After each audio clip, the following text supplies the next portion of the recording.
Sa Quezon City, patay sa pamamaril ang isang lalaking dati nang sumuko sa Oplan Tokhang. Ang mga pumatay nakuha ng CCTV bago at pagkatapos ng krimen. Nakatutok si Bamaleng.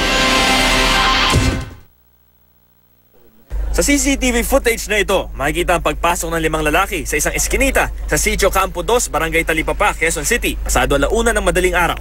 May mga pantakip sa mukha at tila may hawak na baril ang ilan.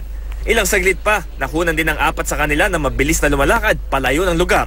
Ang mga nakunan sa video, mga suspect sa pamamaril sa 36 na taong gulang na si Aris Villanueva. Patay si Villanueva sa pamamaril malapit sa kanyang bahay. Ayon sa mga kaanak ni Villanueva, wala silang ideya kung sino ang nagpapatay kay Aris. Pero sabi ng kanyang kapatid, dati nang sumuko ang biktima sa mga otoridad dahil isa raw siyang drug user. Nakailang ulit na raw silang nagbabala kay Aris lalo't sunod-sunod ang mga drug-related deaths sa balita. Pero hindi raw sila tiyak kung pinakinggan daw sila ni Aris. Parang wala rin magagawa kahit panawagan natin eh. Wala akong parang walang nakaupo lang yung tao, bigla na lang babarilin eh. Bigla na lang binaril eh. Iniimbestigahan ng Quezon City Police District ang insidente. Bam Alegre, nakatutok, 24 oras.